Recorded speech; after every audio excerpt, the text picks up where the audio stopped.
Next question हमारा है question number 4। Question number 4 में आपको कुछ सरप्राइजिंग देखने को मिलेगा। अब ये सरप्राइजिंग क्या, आप देखिए इसको जो है क्वेश्चन है express 0.999999 in the form p by Q means 0.9 बार को हमें जो है रेशनल नंबर के फॉर्म में लिखना है। रेशनल नंबर की form means p by Q where p and q both are integers. इस फॉर्म में इसको हमें जो है लेके आना है। 0.9 बार वाली वैल्यूज़ को रेशनल में कैसे कन्वर्ट करते हैं, अभी थर्ड क्वेश्चन हमने किया है, उसी मेथड से इसको हम करके देखेंगे। कैसे करेंगे, let x is equal to 0.9999 and so on. ठीक है, बोथ साइड्स, अब मैं थोड़ा शॉर्ट में कर देता हूँ इसको जो है, बोथ साइड 10 से मल्टीप्लाई करेंगे हम जो है 10x is equal to 10 into 0.9999 and so on. 10x is equal to 9.9999 and so on. Equation 1, equation 2,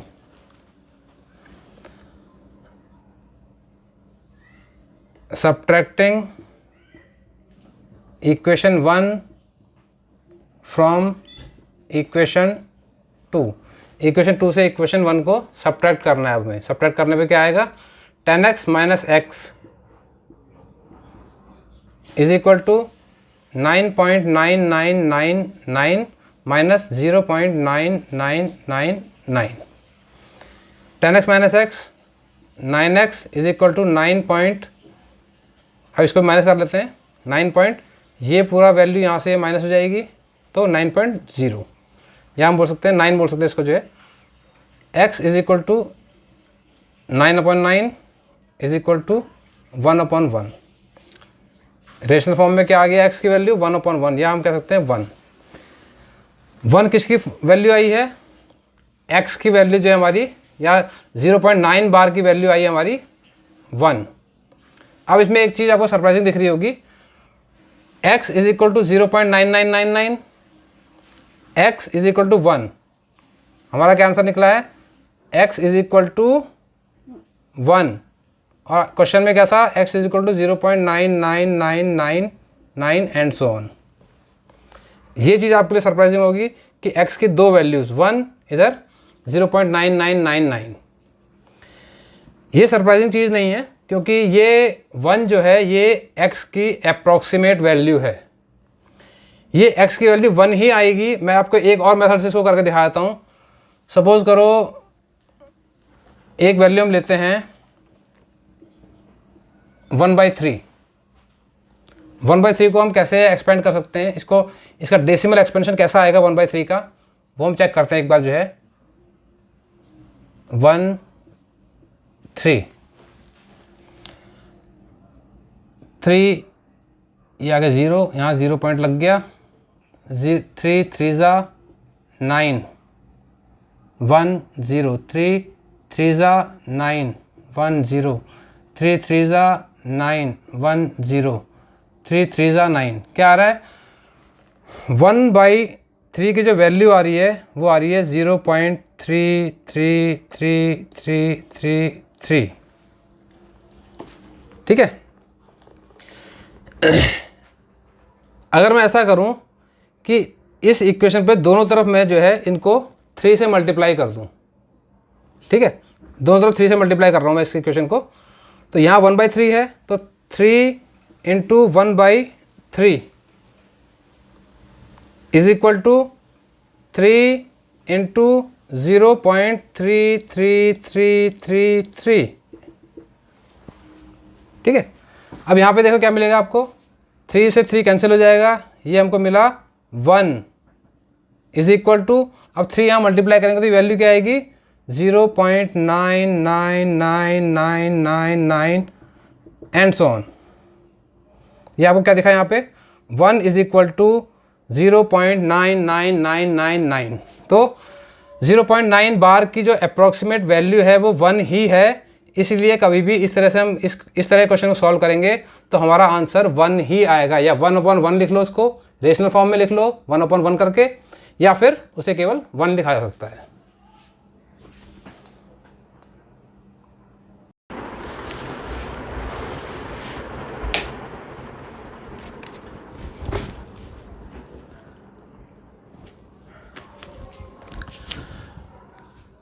हाँ, तो हमारा नेक्स्ट क्वेश्चन है question number 6। What can be the maximum number of digits in the repeating block of 1/17? Perform and check your answer. मतलब ये कह रहा है कि 1/17 जो एक रेशनल नंबर है, इसका यदि हम डेसिमल एक्सपेंशन निकालेंगे तो वो जो है एक रिपीटिंग ब्लॉक इसमें आएगा, और रिपीटिंग ब्लॉक जो है उसमें मैक्सिमम नंबर ऑफ डिजिट्स कितने होंगे, ये एक तो पूछ रहा है क्वेश्चन जो है, और दूसरा कह रहा है perform and check your answer. पहले हमें बताना है, फिर आंसर को चेक करना है। तो बताएंगे कैसे हम जो है, एक सिंपल फार्मूला है, कोई भी नंबर जिसको हम p/q की फॉर्म में एक्सप्रेस कर सकते हैं, उसमें ऊपर वाला को हम बोलते हैं न्यूमरेटर, ये आपको पता ही है, नीचे वाला हमारा होता है डिनोमिनेटर।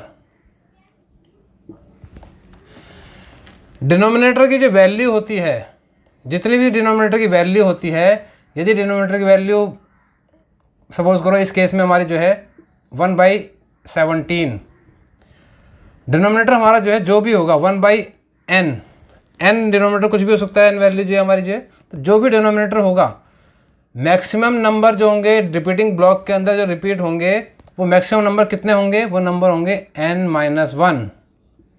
मीन्स इसका केस हम लेते हैं, जो क्वेश्चन इसने दिया है 1/17, डिनोमिनेटर किसमें क्या है 17, मीन्स इसमें n क्या है 17 है। मैक्सिमम नंबर जो ब्लॉक में रिपीट होंगे वो कितने होंगे n-1, मीन्स 17 - 1 = 16। मीन्स जो भी इस का डेसिमल एक्सपेंशन आएगा, 1/17 का जो भी डेसिमल एक्सपेंशन आएगा, उसमें जो वैल्यू रिपीट हो रही होंगी, उसका मैक्सिमम जो नंबर होगा वो नंबर कितना होगा, वो 16 वैल्यू से ज़्यादा इसमें रिपीट नहीं हो सकती। मैक्सिमम 16 होंगी, 16 से कम हो सकती हैं, लेकिन 16 से ज़्यादा कभी नहीं हो सकती, क्योंकि डिनोमिनेटर की वैल्यू 17 है। और ये फार्मूला है बाकायदा कि जिसमें कि डिनोमिनेटर की जो भी वैल्यू हो उसमें से 1 माइनस कर दिया जाए, n-1 कर दिया जाए, तो जो वैल्यू आएगी उतने से ज़्यादा ब्लॉक कभी भी रिपीट नहीं हो सकते। इसका ये मतलब नहीं है कि 16 ब्लॉक ही रिपीट होंगे, 16 हो सकते हैं, लेकिन किसी किसी केस में आपको ऐसा भी दिखेगा कि जो ब्लॉक्स रिपीट हो रहे हैं उनकी वैल्यू n-1 से कम है। ठीक है, तो ये क्या दर्शा रहा है हमको, ये बता रहा है कि maximum number of blocks that can be repeated.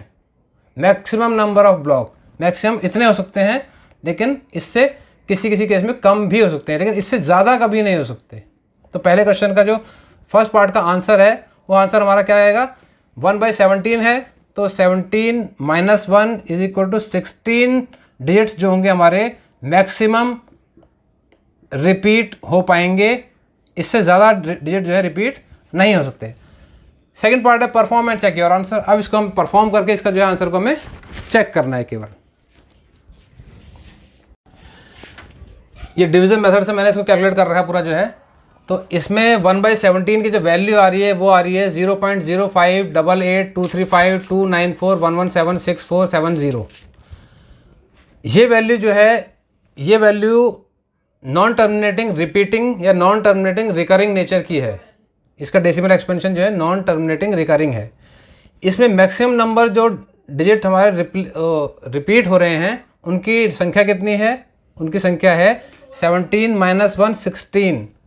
तो जो कि फार्मूला मैं कह रहा था, फार्मूला क्या कह रहा था, जो भी डिनोमिनेटर होगा हमारा जो है 1/n, n डिनोमिनेटर है, तो total number of maximum blocks जो रिपीट करेंगे वो होगा मैक्सिमम कितने रिपीट करेंगे n-1, इतने मैक्सिमम हमारे रिपीट कर पाएंगे। तो इस केस में 17 - 1 16 जो डिजिट थे, मैक्सिमम 16 डिजिट ही रिपीट कर सकते थे, और इसमें 16 डिजिट पूरे आ गए हैं इसमें जो है।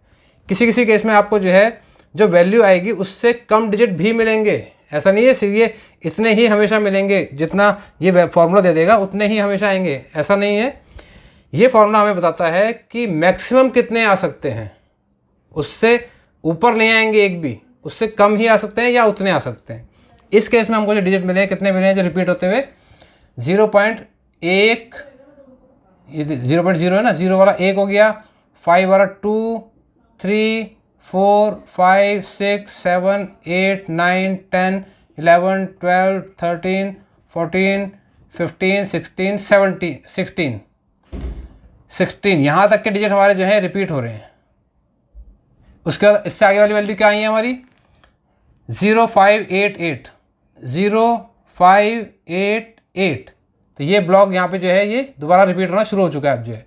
और इससे पहले सारी वैल्यूज़ कितनी है, ये हमारी 16 नंबर्स हैं जो रिपीट हुए हैं, जो कि फॉर्मूले के हिसाब से सही है हमारा जो है। ठीक है, तो इसने जो क्वेश्चन पूछा था, what can be the maximum number of digits in the repeating block of 1/17। तो ये हम केवल इसको देख के बता सकते हैं, हमें इतना डिवीजन करने की जरूरत नहीं है। डिनोमिनेटर 17 है, 17 माइनस 1 16, मैक्सिमम इसने मैक्सिमम ही पूछा है, क्या पूछा है, मैक्सिमम। तो मैक्सिमम 16 हम कह सकते हैं कि इसे रिपीट कर सकते हैं। कोई भी वैल्यू, मैं आपको कोई भी रैंडम वैल्यू देता हूँ, मैं आपको कहता हूँ 1/15 या कोई भी वैल्यू 15 नहीं कहते, 1/n वैल्यू कहता हूँ, तो कितने नंबर इसमें रिपीट कर सकते हैं मैक्सिमम, तो हम बताएंगे n-1 नंबर मैक्सिमम, जिसमें जो है रिपीटिंग ब्लॉक में इतने डिजिट्स हमारे जो है मैक्सिमम आ सकते हैं। ठीक है,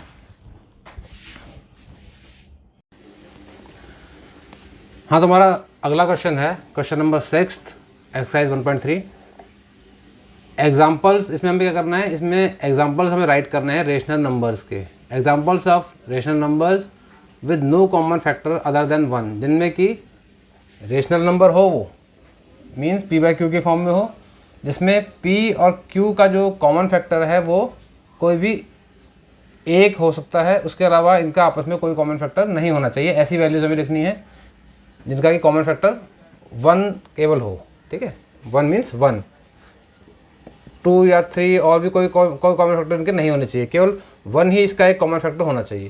ठीक है, हैविंग टर्मिनेटिंग डेसिमल एक्सपेंशन, और उसका डेसिमल एक्सपेंशन जो है वो टर्मिनेटिंग नेचर का होना चाहिए। डेसिमल एक्सपेंशन कैसा होना चाहिए, टर्मिनेटिंग नेचर का। तो ये हमें एक इसमें जो है एग्जांपल लिखने हैं। चलो मैं आपको जो है रैंडमली 2 एग्जांपल लिख के बताता हूँ, 1/2 और एक एग्जांपल में लिखता हूँ 3/4। दोनों ही केस में ये p/q के फॉर्म में है, रेशनल नंबर है 1/2, 1 और 2 दोनों इंटीजर हैं, q 0 नहीं है तो रेशनल नंबर हो गया हमारा ये भी हमारा रेशनल नंबर है 3/4। इन दोनों का कॉमन फैक्टर 1 है।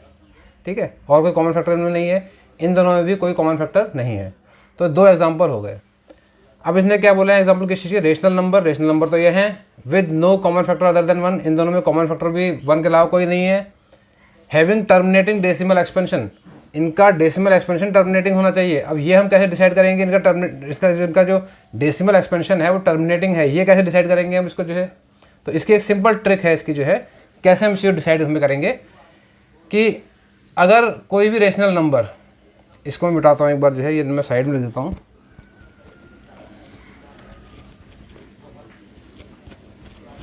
ये वैल्यूज़ मैंने नंबर लिखे हैं, एक नंबर मैंने लिखा है 1/2 और एक लिखा है 3/4। मैं इनको ऐसे देख के बता रहा हूँ कि इनमें जो है इन दोनों का जो डेसिमल एक्सपेंशन आएगा वो टर्मिनेटिंग होगा। उसका रीज़न क्या है, मैं देख के कैसे बता पा रहा हूँ इसको जो है। मैं मान लिया सब एक और वैल्यू लिख देता हूँ यहाँ पे जो है, मैं लिखता हूँ 1/5। मैं कह रहा हूँ इसका जो डेसिमल एक्सपेंशन होगा वो भी टर्मिनेटिंग होगा। अब केवल मैं देख के इसको बता पा रहा हूँ, इसका रीज़न ये है कि इसकी एक करेक्टरिस्टिक होती है टर्मिनेटिंग डेसिमल एक्सपेंशन वाले रेशनल नंबर की। वो करेक्टरिस्टिक क्या होती है, रेशनल नंबर p/q की फॉर्म में होगा,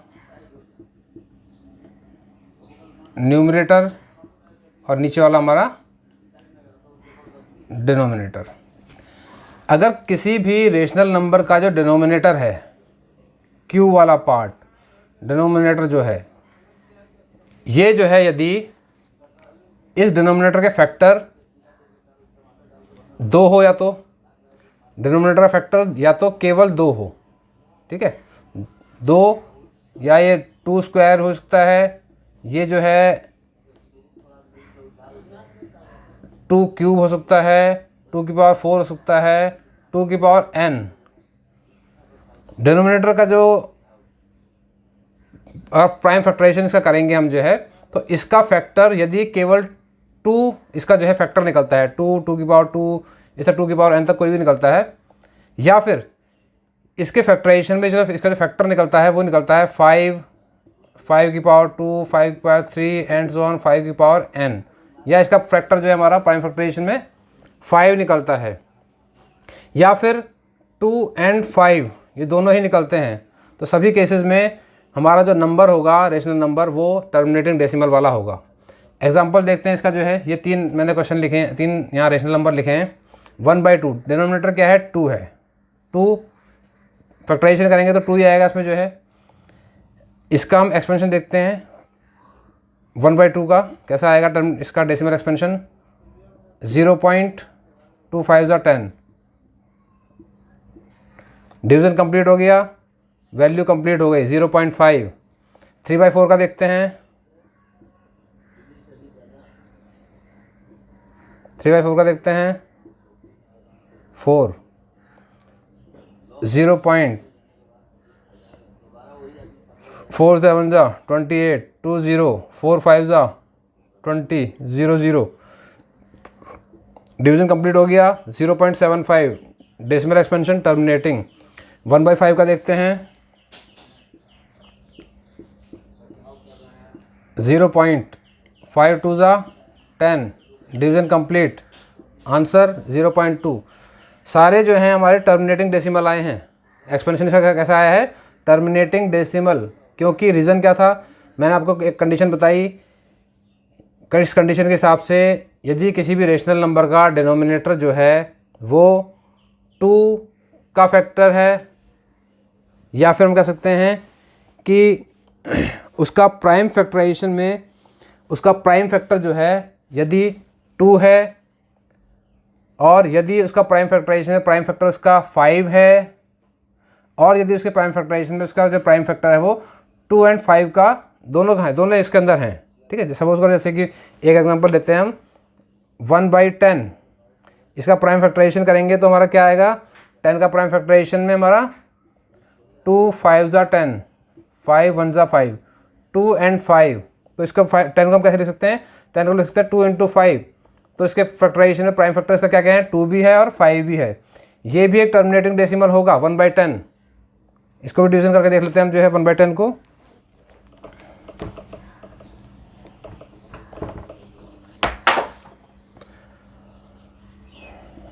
1/10, 0.10 1 जा 10, डिवीज़न कंप्लीट हो गया, 0.1 इसकी वैल्यू आ गई। तो किसी भी रेशनल नंबर का डिनोमिनेटर का जो प्राइम फैक्टराइजेशन है, और उसमें यदि डिनोमिनेटर का प्राइम फैक्टर 2 है, या फिर 5 है, या फिर 2 एंड 5 बोथ दोनों ही हैं, तो सभी केसेस में रेशनल नंबर हमारा उसका जो डेसिमल एक्सपेंशन आएगा वो टर्मिनेटिंग ही आएगा। तो इसलिए इसके एग्जांपल लिखना बहुत सिंपल है। हमें क्या करना है, ऊपर हम कुछ भी वैल्यू रखेंगे, नीचे हमें क्या रखना है, कोई भी ऐसी वैल्यू जिसका फैक्टराइजेशन 2 हो, जिसके प्राइम फैक्टर 2 हो, या जिसका प्राइम फैक्टर 5 हो, या 5 और 2 का कम्बिनेशन हो। तो एक वैल्यू लिख दी मैंने, एक मैं लिखता हूँ 17/10, इसमें प्राइम फैक्टराइजेशन क्या है, 2 इसका फैक्टर है, 2 की पावर 2 आएगा इसमें जो है, क्योंकि इसको कैसे लिख सकते हैं हम, 2 × 2 लिख सकते हैं ना 4 को। इसका क्या है, 2 × 5 है। एक वैल्यू मैं लिख देता हूँ 13/25, 25 कैसे लिखेंगे, 5 × 5, 5 5 दोनों 5 आ रहे हैं। ये तीनों ही नंबर जो हैं इनके डेसिमल एक्सपेंशन कैसे होंगे, टर्मिनेटिंग होंगे, क्योंकि इनका डिनोमिनेटर जो है उसका जो प्राइम फैक्टराइजेशन करने में डिनोमिनेटर के जो प्राइम फैक्टर हैं इसमें 2 है, इसमें 2 एंड 5 बोथ हैं, और इसमें केवल 5 है। तो ऐसे सभी जो रेशनल नंबर होंगे उनका आउटपुट जो डेसिमल एक्सपेंशन होगा वो टर्मिनेटिंग ही होगा।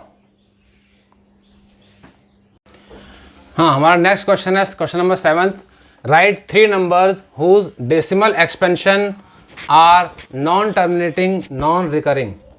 हमें 3 नंबर्स लिखने हैं जिनका decimal expansion non terminating non recurring होगा। डेसिमल एक्सपेंशन आपको बताया था, टर्मिनेटिंग होता है, नॉन टर्मिनेटिंग रिकरिंग होता है, और नॉन टर्मिनेटिंग नॉन रिकरिंग भी होता है। ये दो केस हमें कहाँ मिलते हैं? ये दो केस मिलते हैं हमें रेशनल नंबर के अंदर।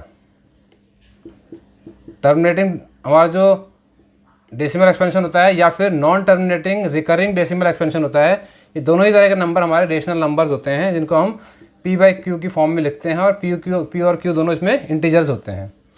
नॉन टर्मिनेटिंग नॉन रिकरिंग जो हमारे डेसिमल्स होते हैं, ये किसके होते हैं? ये होते हैं इर्रेशनल नंबर्स के। इरेशनल नंबर्स के जो डेसिमल एक्सपेंशन होते हैं वो नॉन टर्मिनेटिंग होते हैं, उनका जो रिजल्ट है वो ख़त्म नहीं होता, वो कंटिन्यू चलता रहता है। जैसे कि इसमें नॉन टर्मिनेटिंग इसमें भी है हमारा, जिसमें 0.33333333 से चले जा रहे हैं, ऐसे इसमें भी नॉन टर्मिनेटिंग होगा, लेकिन उसकी विशेषता क्या होती है कि नॉन रिकरिंग भी होता है वो। जैसे इसमें 0.3333 रिपीट होता जा रहा है, इसमें वैल्यू कोई भी रिपीट नहीं होगी। इसमें 0.12128703215666525 इस तरह जो है वैल्यू कंटिन्यूसली, नई नई वैल्यूज कंटिन्यूसली इसमें आती जाएंगी, वैल्यू कभी रिपीट नहीं होगी। तो हमें किसका एग्जांपल लिखना है? राइट 3 नंबर, 3 नंबर लिखने हैं whose decimal expansion are non terminating and non recurring, जिनके डेसिमल एक्सपेंशन नॉन टर्मिनेटिंग हो और नॉन रिकरिंग हो। मीन्स हमें क्या लिखना है? हमें 3 इर्रेशनल नंबर लिखने हैं। इर्रेशनल नंबर हमारे नंबर लाइन पे कौन से होते हैं? इसको भी एक इसका सिंपल चीज़ ध्यान रखना है इसके बारे में कि नंबर लाइन पे हमारे जो स्क्वायर रूट्स हैं, जो कि कंप्लीट स्क्वायर्स नहीं हैं।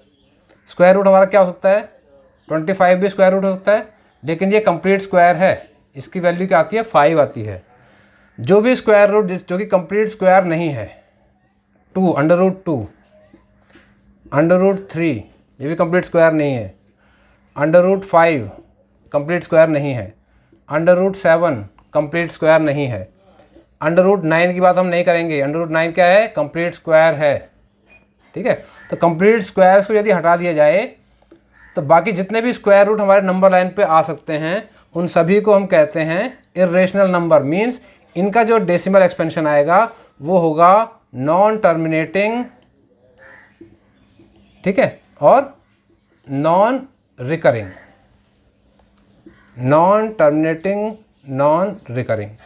तो सभी अंडर रूट की वैल्यूज़ जो कि परफेक्ट स्क्वायर नहीं हैं, जिनका परफेक्ट स्क्वायर नहीं है, जैसे √2 का है, 3 का है, 5 का है, 7 का है, हम आगे जाके 11, 11 का ले लेंगे।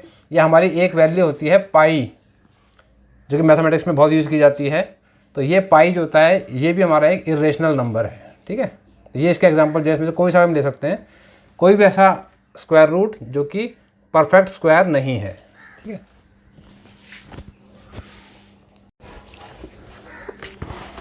तो हमारा नेक्स्ट क्वेश्चन है क्वेश्चन नंबर 8 क्वेश्चन है 3 irrational numbers between the rational number 5/7 and 9/11।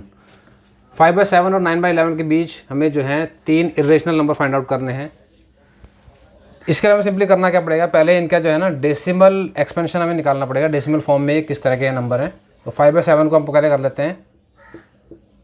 मैं केवल 2 डेसिमल प्लेस तक इसकी वैल्यू निकालूंगा, क्योंकि लंबी वैल्यू इसकी निकालने का फ़ायदा नहीं है। रीज़न ये है, डिनोमिनेटर 7, डिनोमिनेटर 11, दोनों ही डिनोमिनेटर जो हैं ये ना तो इनके प्राइम फैक्टराइजेशन में 2 आएगा, केवल 2 नहीं आएगा, केवल 5 भी नहीं आएगा, क्योंकि ये अपने आप में प्राइम नंबर है पहली बात तो। ठीक है, 2, 5 नहीं आएगा, और 2 और 5 का कम्बिनेशन भी नहीं आने वाला इनके फैक्टराइजेशन में। अगर ये चीज़ें इसमें आ रही होती तो इससे हमें पता लगता कि इसका जो डेसिमल एक्सपेंशन है वो टर्मिनेटिंग होता। इस केस में दोनों का ही डेसिमल एक्सपेंशन टर्मिनेटिंग नहीं होगा, ये नॉन टर्मिनेटिंग होगा, लेकिन रिकरिंग होगा, क्योंकि रेशनल नंबर है इसलिए रिकरिंग जरूर होगा। तो इसलिए मैं लंबी वैल्यू ना निकाल के इनके केवल जो है 2 डेसिमल के 2 प्लेस तक इनकी वैल्यू निकालता हूँ पहले जो है, और फिर मैं आगे क्वेश्चन को सॉल्व करता हूँ। 7, 0 पॉइंट यहाँ 0 लग गया, 7 7 ज़ा 49, 1 0, 7 1 ज़ा 7 3। ठीक है, रिमाइंडर 3 बच गया है। मैं केवल 2 डेसिमल प्लेस तक लेता हूँ, तो हमारी 5/7 की वैल्यू हमारी आई है 0.71। ये नंबर लाइन है हमारी जो है। नेक्स्ट हम 9/11 का देखते हैं। 9, 11, 0.71, 11 8 ज़ा 88, 20 11 1 ज़ा 11 9। इसमें भी रिमाइंडर बचा हुआ है, 2 डेसिमल प्लेस तक इसकी वैल्यू जो आ गई है ये आ गई है 0.81। तो हमें क्या करना है, नंबर लाइन पे 5/7 जो कि है 0.71, 9/11 जो कि है 0.81, इनके बीच में हमें जो है रेशनल नंबर इरेशनल नंबर जो है फाइंड आउट करना है। तो हमें क्या करना है, सिंपली कुछ नहीं करना, इन दो के बीच में क्या क्या वैल्यू आ सकती है पहले वो सोचना है जगह। जैसे इसके 0.71 और 0.81 के बीच में आ सकता है हमारा जो है 0.72, ये इन दोनों के बीच में आएगा, यहीं बीच में लिखते हैं इसको जो है 0.72 आएगा, 0.73 भी आएगा, 0.74 भी इनके बीच में आएगा। तीन ही वैल्यू निकालनी है हमको जो है, तीनों वैल्यू इसके बीच में आ रही हैं ये। अब तो हमारे पास जो है इसकी डेसिमल वैल्यूज़ आ चुकी हैं 0.71 0.81, और उनके बीच में 0.7 और 1 और 0.81 के बीच में 0.72 आएगा, 0.73 आएगा, 0.74 भी आएगा। अब ये नंबर अभी जो है रेशनल नंबर्स हैं, इनको इरेशनल में कन्वर्ट करने के लिए क्या करेंगे हम जो है 0.72 ये है, हमें केवल एक सीक्वेंस याद रखना, वो सीक्वेंस अब आपको ऐड करना पड़ेगा, वो नंबर सारे इरेशनल बन जाएंगे। सीक्वेंस क्या है, पहले लिख दीजिए 01 001 0001 00001। इस तरह हर बार जो है एक एक ज़ीरो बढ़ाते जाइए। ये सीक्वेंस जब भी ऐड हो जाएगा, एंड सॉन कर देंगे इसको, तो ये हमारा नंबर जो है को इरेशनल बना देता है। तो ये 0.72 के बाद हमने ये इसमें ऐड कर दिया 01, फिर 001, फिर 0001 एंड सो ऑन। तो हमारा क्या हुआ, ये नंबर हमारा जो है अब एक इरेशनल नंबर बन गया। और ये किसके बीच में है, ये यहाँ पर वैल्यू हमारी है, ये नंबर हमारा जो है ये तैयार हो गया। तो एक इरेशनल नंबर हमारा कौन सा हो गया, ये बन गया। इन्हीं दोनों के बीच में आ रहा है क्योंकि 0.71 0.81 और इसके बीच में 0.72 आएगा ही आएगा, और इस जो है इरेशनल नंबर बन गया। ऐसे 0.73 को भी चेंज कर सकते हैं हम जो है 0.7301 001 0001 एंड सो ऑन। ये दूसरा इरेशनल नंबर तैयार हो गया। तीसरा irrational number 0.74 01 001 0001 and so on. इसमें और भी इरेशनल नंबर अगर इसके बीच में निकालने होते हैं हमको, तो भी हम जो है इसके आगे जो है 0.81 से पहले कई नंबर भी ऐड हो सकते हैं। इसमें जो है 0.74 है तो 0.75 भी ऐड हो सकता है, 0.76 ऐड हो सकता है, 0.77 ऐड हो सकता है, 0.78 ऐड हो सकता है, 0.79 और 0.80, यहाँ तक इसमें जो है बीच में नंबर ऐड हो सकते हैं। और इन सभी को जो है हम इस तरह जो है इरेशनल फॉर्म में कन्वर्ट कर सकते हैं। तो हमारे तीन नंबर जो हैं, ये तीन नंबर हमारे जिसके बीच के आ गए। हमारा नेक्स्ट क्वेश्चन है, classify the following numbers as rational और irrational. Classify the following numbers as rational और इरेशनल। कुछ नंबर्स दिए हुए हैं जिनको हमें बताना है देख के कि वो रेशनल हैं कि इरेशनल हैं, उस फॉर्म में उनको जिनके उस कैटेगरी में उनको जो है क्लासिफाई करना है। √225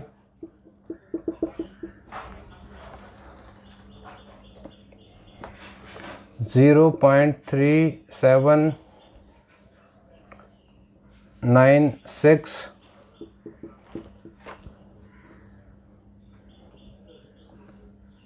7.478478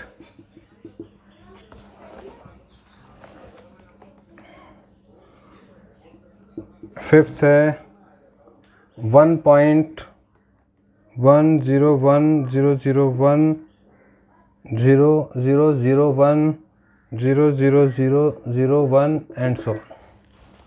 ये नंबर्स हैं जिन नंबर्स को हमको जो है क्लासिफाई करना है कि ये रेशनल हैं कि इरेशनल हैं। पहले नंबर पे आते हैं। एक कंडीशन मैंने आपको बताई थी इरेशनल नंबर्स की कि सभी स्क्वायर रूट्स जो कि परफेक्ट स्क्वायर नहीं हैं इरेशनल होते हैं। सभी स्क्वायर रूट्स जो भी कि परफेक्ट स्क्वायर नहीं होते इरेशनल नंबर होते हैं। 23 परफेक्ट स्क्वायर नहीं है, इसलिए ये एक इरेशनल नंबर है। तो मैं कैटेगरी यहाँ पर लिख देता हूँ इरेशनल और रेशनल। तो √3 किस में आ जाएगा हमारा, इरेशनल नंबर पे। √2 to 5 किसका परफेक्ट स्क्वायर है, √2 to 5 ये है 15 का स्क्वायर। 15 को यदि हम √2 to 5 को जो है यहाँ लिख देता हूँ मैं 2 to 5, इसकी ये किसका इक्विवेलेंट होता है, ये होता है 15। इसका मतलब है कि 15 × 15 जो होता है हमारा वो 2 to 5 होता है। ठीक है, तो इसको हम जो है इसके अंदर इस तरह लिख सकते हैं। इसके अंदर लिखेंगे तो इसको जो है फिर ये 15 का स्क्वायर बन जाएगा, स्क्वायर से अंडर रूट कट जाएगा, आंसर हमारा क्या आएगा, 15 आएगा। ठीक है, तो ये जो है एक परफेक्ट स्क्वायर है, इसीलिए जो है ये रेशनल नंबर कैटेगरी में आएगा, इरेशनल में ये नहीं जाएगा।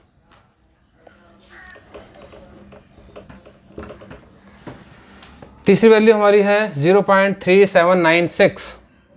3796 लिख के इसमें ना तो इसमें आगे डॉट डॉट चल रहा है कि ये कंटिन्यू वैल्यू चल रही है कोई, इसमें जो है ना इसमें बार लगा हुआ है। ये एक डिवीज़न कंप्लीट होने की का पहचान है एक तरह से कि डिवीज़न कंप्लीट इसमें हो चुका है। कोई भी रेशनल नंबर जो है जिसमें डिवीज़न कंप्लीट हो रहा होगा वो हमारा कौन सा वैल्यू आएगी, वो हमारा रेशनल नंबर होगा। तो ये भी हमारा जो है एक रेशनल नंबर है क्योंकि इसमें डिवीज़न कंप्लीट हो चुका है। इरेशनल में क्या होगा, डिवीज़न कंप्लीट नहीं होगा क्योंकि ये वैल्यू टर्मिनेटिंग वैल्यू है। टर्मिनेटिंग वैल्यू रेशनल नंबर में आती है। इरेशनल नंबर पे वैल्यू नॉन टर्मिनेटिंग होगी, साथ में एक कंडीशन और होगी, नॉन टर्मिनेटिंग के साथ साथ वो नॉन रिकरिंग भी होगी, तभी वो इरेशनल होगा। नहीं तो दोनों ही केस में अगर वो टर्मिनेटिंग है या नॉन टर्मिनेटिंग, रिपीटिंग या रिकरिंग है, तो दोनों ही केस में वो रेशनल नंबर पे आएगी, इरेशनल पे नहीं जाएगी। रेशनल पे आएगी, रेशनल पे नहीं जाएगी। अभी ये वैल्यू टर्मिनेटिंग है इसलिए ये रेशनल पे आएगी, इरेशनल पे नहीं जाएगी। 7.478478, इसमें देखिए क्या दिख रहा है आपको, जो है 478 478, इससे अगला भी इसमें जो है 478 ही आएगा क्योंकि ये 3 नंबर्स का ब्लॉक ये रिपीट इसमें हो रहा है। रिपीट हो रहा है मीन्स टर्मिनेट तो नहीं हो रहा, तभी रिपीट हो रहा है। नॉन टर्मिनेटिंग खत्म नहीं हो रहा, डॉट डॉट डॉट चल रहा है, टर्मिनेट नहीं हो रहा। नॉन टर्मिनेटिंग और रिकरिंग, रिपीटिंग बोल लो या रिकरिंग बोल लो एक ही बात है। नॉन टर्मिनेटिंग रिकरिंग किसी कैरेक्टरिस्टिक है रेशनल नंबर की, रेशनल नंबर। तो ये भी कहाँ आएगा, 478 478, ये भी रेशनल नंबर है। फिफ्थ 1.101001000010001 वैल्यू ख़त्म नहीं हो रही, non terminating, dot dot dot show कर रहे हैं कि वैल्यू इसमें डिवीज़न कंप्लीट नहीं हो रहा, डिवीज़न जो है कंटिन्यूसली चलता जा रहा है। और एक विशेषता इसमें और है, वैल्यू जो है रिपीट नहीं हो रही। पहले 01 आया, फिर 001 आया, फिर 0001 आया, फिर 00001 आया, अगला जो आएगा 00001 आएगा। तो वैल्यू रिपीट नहीं हो रही। नॉन टर्मिनेटिंग, नॉन रिकरिंग या नॉन टर्मिनेटिंग, नॉन रिपीटिंग कौन सी कैटेगरी है, इरेशनल नंबर। तो ये हमारा जो है इरेशनल नंबर के अंदर जो है आ जाएगा। ठीक है, ये क्वेश्चन थे इसके।